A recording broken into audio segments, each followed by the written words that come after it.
정상에 오르는 것보다 정상을 지키는 것이 더 어려울 수 있습니다. 물론 정상을 오르는 것도 결코 만만치 않고 쉽지 않겠지만 정상에 올라가서 정상을 지키는 것이 더 어려울 수 있는데요.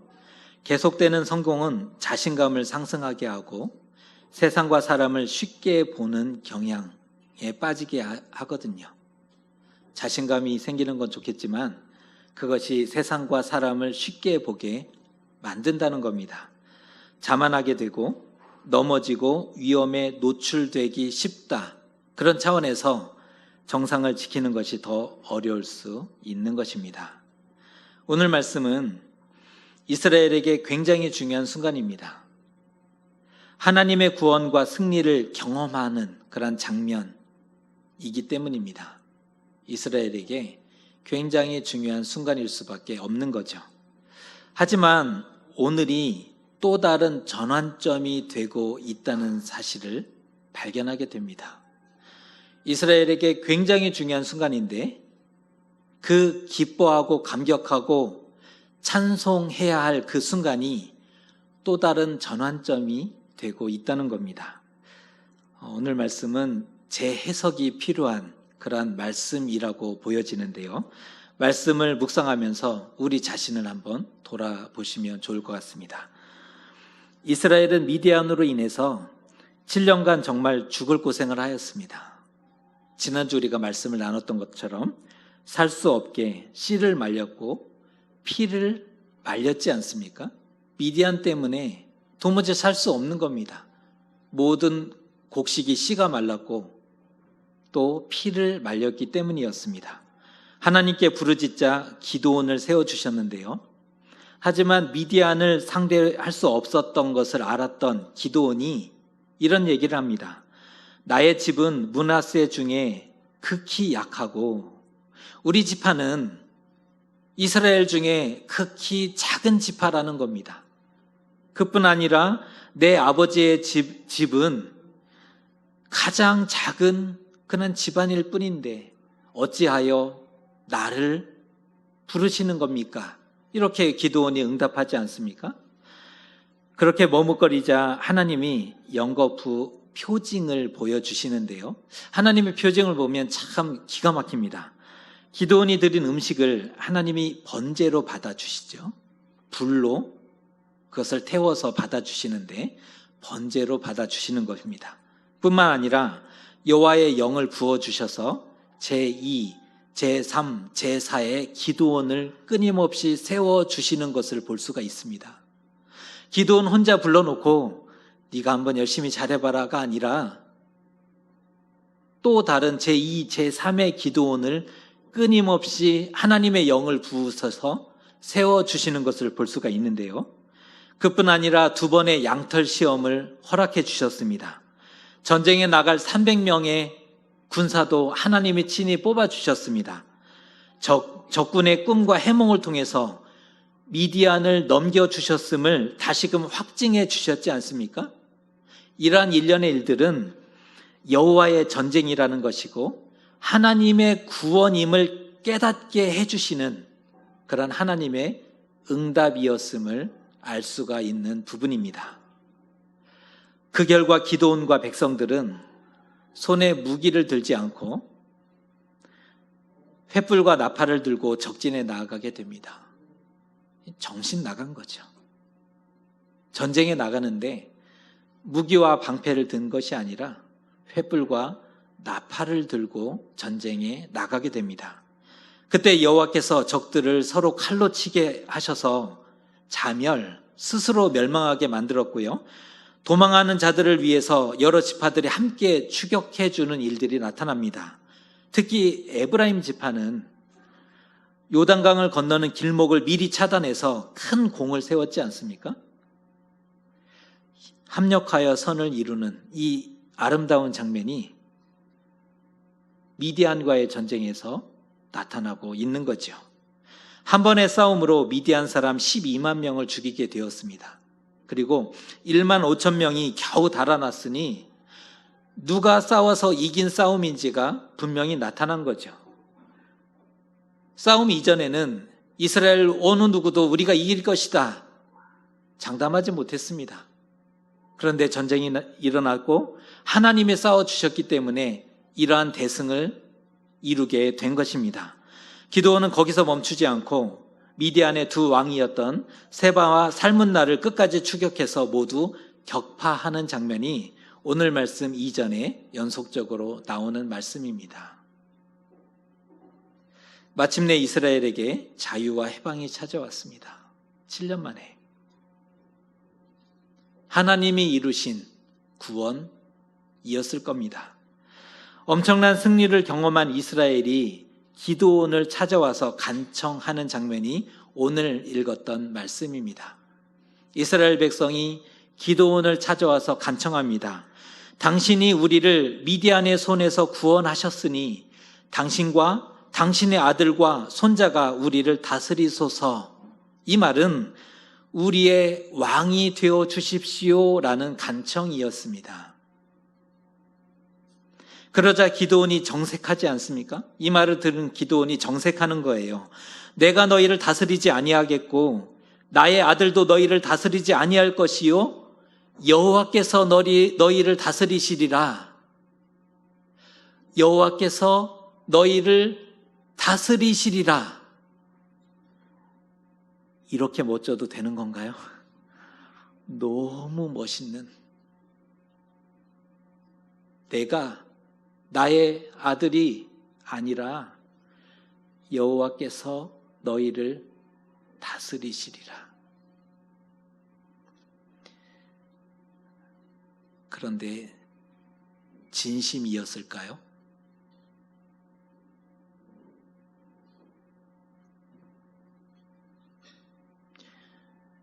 두 그룹이 나오는데 이스라엘은 진심이었을까? 기드온은 진심이었을까? 이스라엘이 진심이었다면 기드온 그 사후에도, 기드온이 죽은 다음에도 그의 집을 후대했어야 마땅합니다.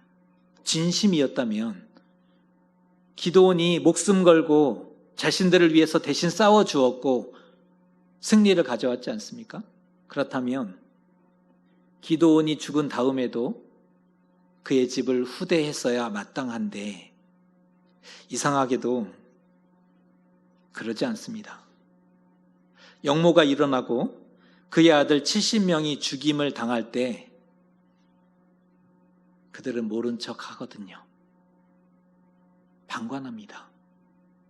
오히려 가해자가 되는 모습을 발견합니다.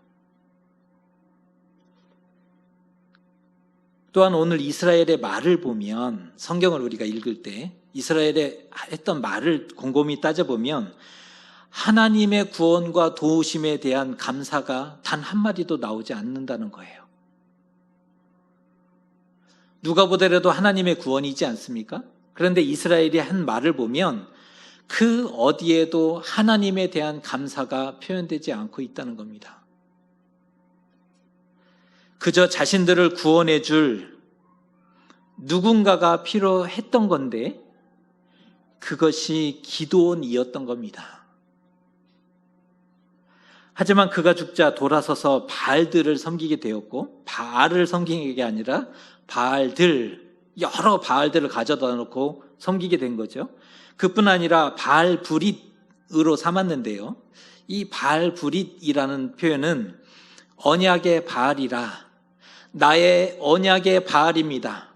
나를 만들고 나를 지키고 나의 삶을 복되게 하는 나의 바알이여 라는 표현이 바알브릿인데요.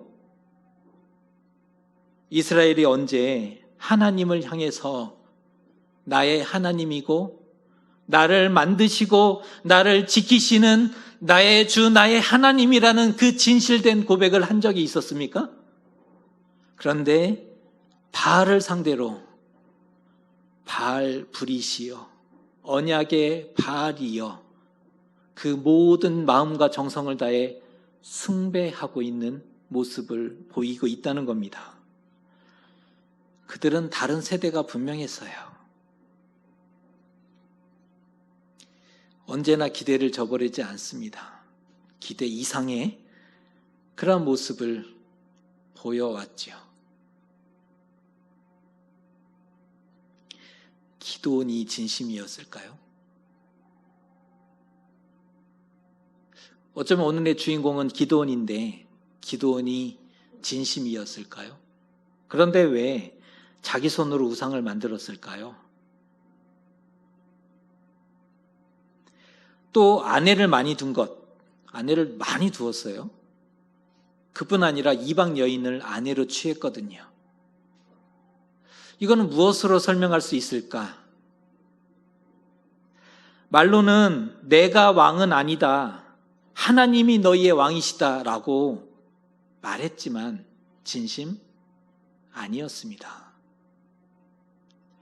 앞서 기드온은 세바와 살문나, 그 미디안의 두 왕이 소유했던 그 초승달 장식을 취하는 장면이 앞에 나오고, 오늘 보면 이후에 한 번 더 반복되는, 오늘 보면 후반부에 한 번 더 반복되는데요. 금으로 된 크고 화려했던 장식물, 누가 보더라도 탐날만 합니다.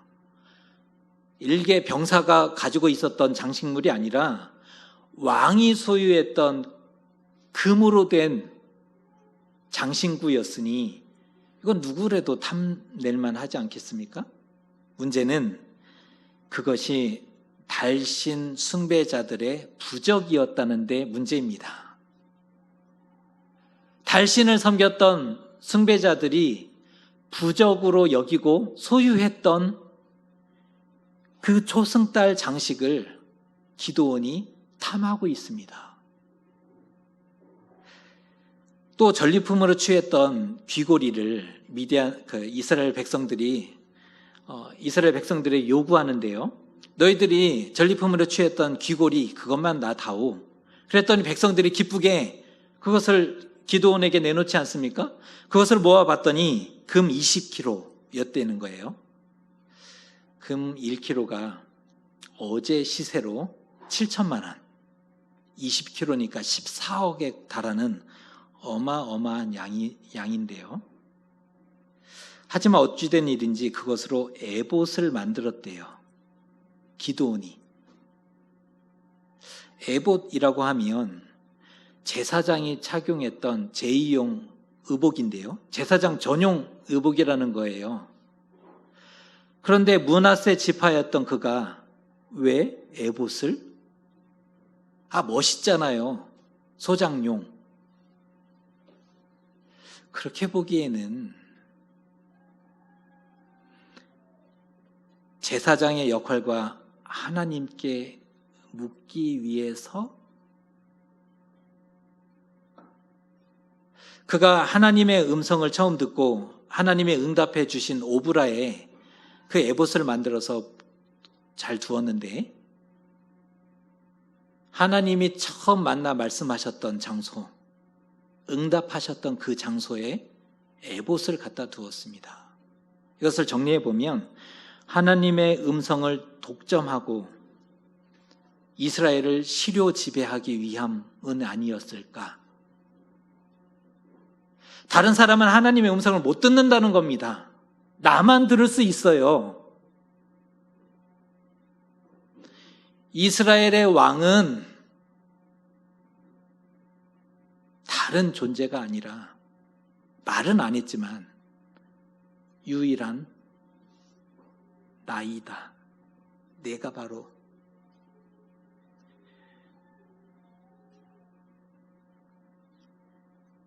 이후에 일이 점점 꼬여가는데요. 에봇은 하나님의 음성을 듣는 도구였다고 말씀을 드렸습니다. 제사장이 제사를 하면서 하나님의 음성을 듣는 도구였는데 백성들이 점치는 도구로 음란하게 바꾸고 섬겼다는 겁니다. 누가 말릴 거예요? 하나님의 음성을 듣는 도구가 아니라 점을 치는 거예요. 갈까요, 말까요? 그 용도로 음란하게 섬기게 되었다는 겁니다. 금으로 만들었으니 얼마나 귀하고, 금으로 만들었으니 얼마나 높게, 의도한 건 아니지만 이스라엘을 타락과 우상으로 빠뜨리고 있는 장본인이 되고 말았습니다. 뿐만 아니죠. 아내가 많았고 70명의 아들을 두었대요. 사사가 이스라엘을 도우라고 세워놨더니 아내를 있는 힘껏 두고 힘을 다해서 두고 자녀를 70명을 낳았고 가나안 여인을 첩으로 두어서 아비멜렉이라는 이름을 붙여주었습니다. 아비멜렉. 이름의 뜻을 찾아봤더니 나의 아버지는 왕이시다 라는 뜻입니다. 내 이름이 뭔지 알아요? 아비멜렉이에요. 다 아는 거죠.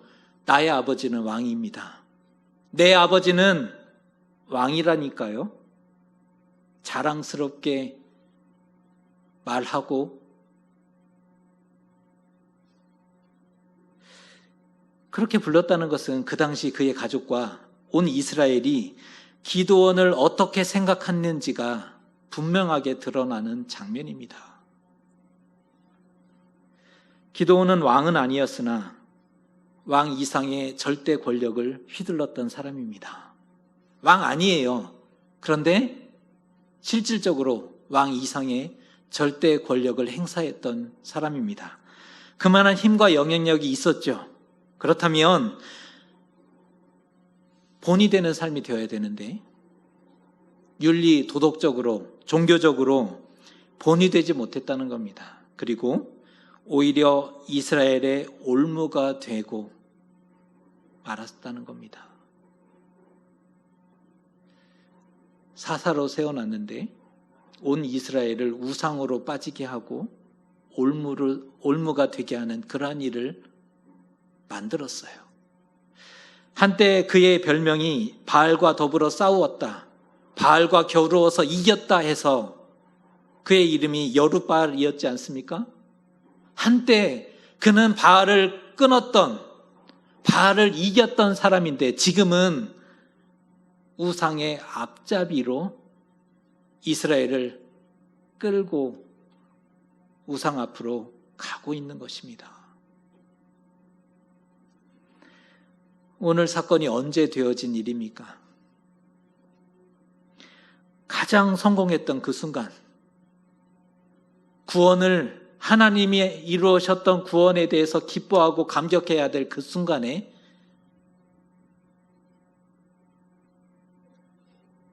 바뀌는 거죠. 성공의 정점에서 조심하고 방심하지 말았어야 하는데 성공했을 때 실패를 잉태하게 된 것입니다. 성경이 경고하고 있는데요. 사람을 잘 알고 있는 것 같아요. 고린도전서 10장 12절에 이러한 말씀이 있습니다. 그런즉 선줄로 생각하는 자는 넘어질까 조심하라. 사람을 잘 아는 거죠. 큰 성공과 구원을 경험한 바로 그 순간에 이스라엘과 기드온은 자신의 위치에서 각각 넘어집니다. 이스라엘도 넘어지고 기드온도 넘어지는 거죠. 솔직히 다른 세대였던 이스라엘, 하나님이 없었지 않습니까?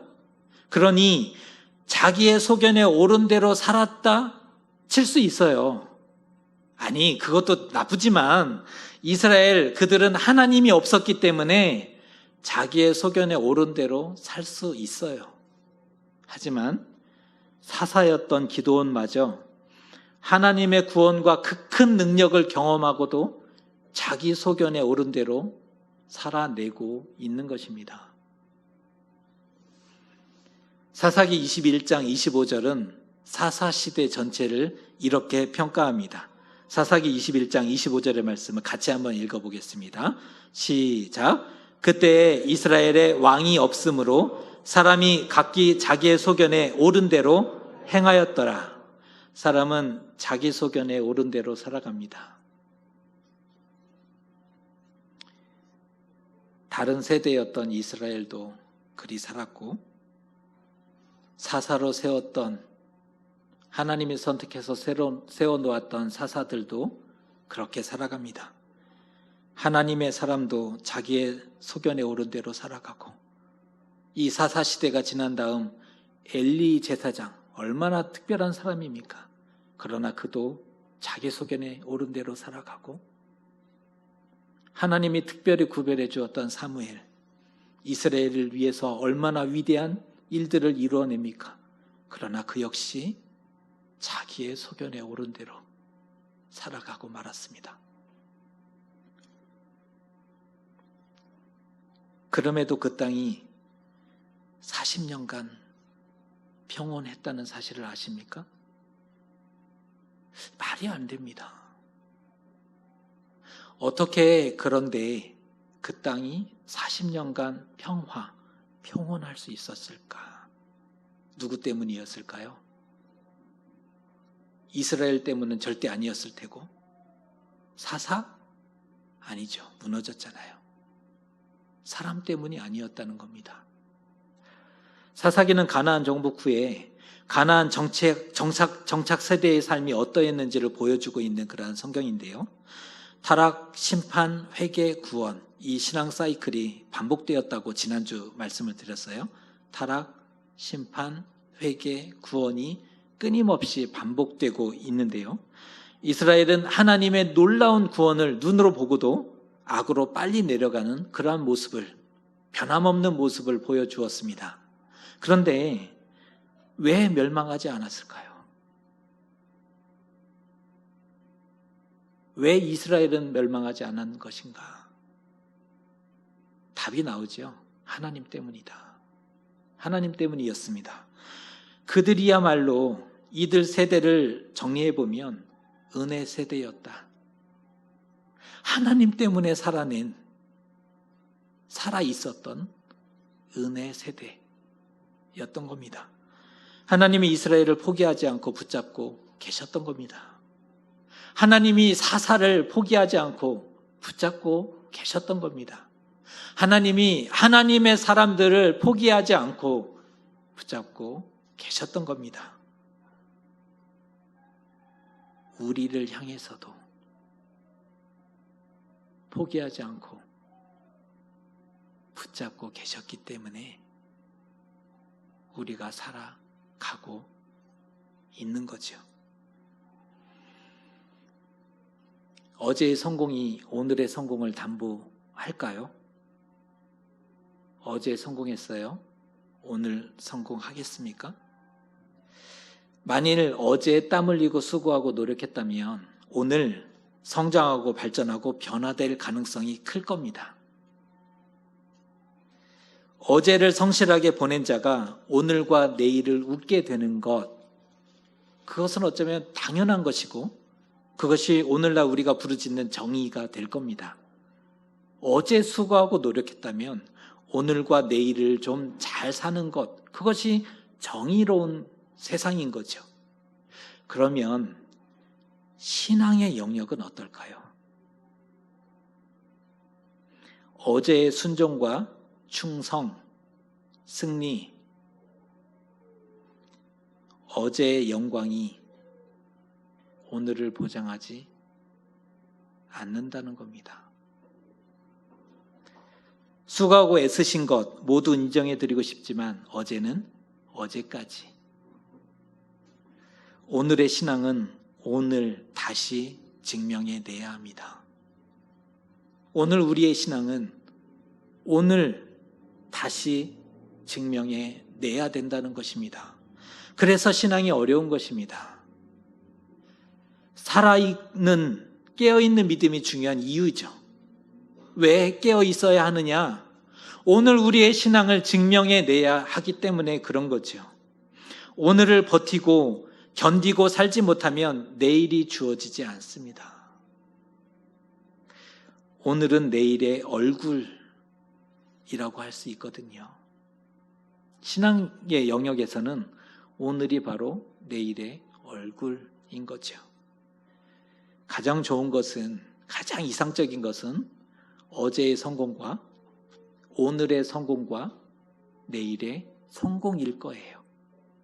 그런데 사람인 우리는 일이 살 수 없지 않습니까? 그렇다면 사람인 우리로서의 최선은 비록 어제는 실패했을지 모르지만 오늘만큼은 성공해서 내일을 열어가는 것, 그것이 사람으로서의 최선이 될 수 있을 것입니다. 오늘의 승리가 내일을 약속하는 거죠. 안타깝게도 이스라엘과 기드온은 가장 좋을 때, 가장 성공했을 때 넘어지고 무너지고 말았습니다. 오늘을 무너지고 실패했다는 거예요. 오늘을 성공하지 못했다는 겁니다. 어제는 성공했는데, 어제는 누구보다 잘 걸어왔는데 오늘을 놓쳤다는 겁니다. 오늘의 말씀을 우리가 나누면서 가장 영광스러운 순간에 무너질 수 있음을 깨닫게 되었습니다. 그게 누구였더라도 가장 영광스러운 순간에 무너질 수 있다는 겁니다. 우리도 잊지 말아야 합니다. 어제의 성공보다 더 중요한 것은 오늘의 성공이에요. 어제의 성공보다 훨씬 더 중요한 것이 오늘의 성공입니다. 오늘 하나님을 만나고 오늘 하나님과 함께 걸어야 한다는 것입니다. 신앙은 언제나 현재형입니다. 신앙은 어제를 얘기를 할 필요가 없다는 거예요. 오늘 현재형인 거죠. 어제 하늘에서 불을 내리고 바다를 건넜을지라도 오늘 무너지면 의미 없습니다. 오늘 무너지면 어제의 영광은 오히려 짐이 되죠. 어제의 그 아름다웠던 영광스러웠던 모습이 오늘의 짐이 되고 오늘의 올무가 될 수 있는 거예요. 더 힘들게 하는 것이 될 수 있죠. 어제의 성공과 영광이 자기 만족은 될 수 있을지 모르지만 오늘의 나를 구원해 주지 못한다는 겁니다. 절대로 오늘의 나를 구원해 주지 못해요. 오늘 깨어있고 하나님과 함께 걸으셔야 합니다. 이것이 자기의 영혼과 이웃을 사랑하는 방식입니다. 오늘 깨어있고 오늘 하나님과 함께 걷는 것이 자기 자신을 사랑하는 것이고 이웃을 사랑하는 것이다 라고 말씀드린 이유는 내가 가족과 이웃에게 올무가 될 수는 없지 않겠습니까? 기드온도 그랬는데요. 나라와 민족을 구원했던 하나님의 도구로 누구보다 크게 쓰임받았던 기드온이 올무로 작용했지 않습니까? 우리가 우리의 가족과 이웃에게 올무가 될 수는 없는 것입니다. 그래서 오늘을 포기할 수 없죠. 어제 때문에 안 된다고요? 핑계일 수 있는 게 한번 보세요. 어제와 상관없이 오늘 실패하면 내일은 없습니다. 어제와 상관없이 오늘 성공하면 내일이 있어요. 어제 얘기는 핑계일 수 있다는 겁니다. 이건 누구에게나 공평한 거죠. 이것은 하고자 한다면 누구나 다시 할 수 있는 겁니다. 어제가 아니라 오늘 얘기이기 때문에 누구에게나 공평한 거예요. 누구에게나 기회가 균등합니다.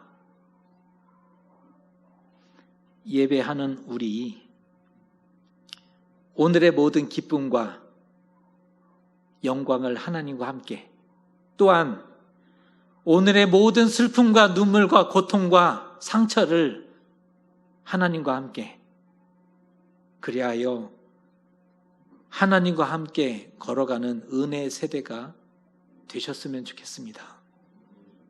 결국은 하나님이 은혜로 함께 주셔야 살아가는 거 맞아요. 그런데 사람의 최선은 오늘의 영광과 기쁨도 하나님과 함께, 오늘의 무너짐과 슬픔과 고통과 눈물도 하나님과 함께 걸어내는 것, 거기에 하나님의 은혜가 주어져서 걷게 되고 살게 되는 것, 그것이 우리가 이 땅을 걸어가는 가장 최선의 삶이 될 것입니다. 그런 차원에서 저와 여러분, 하나님과 함께 은혜 세대를 걸어가고 살아가는 하나님의 사람들 되시기를 주님의 이름으로 축복합니다. 기도하겠습니다.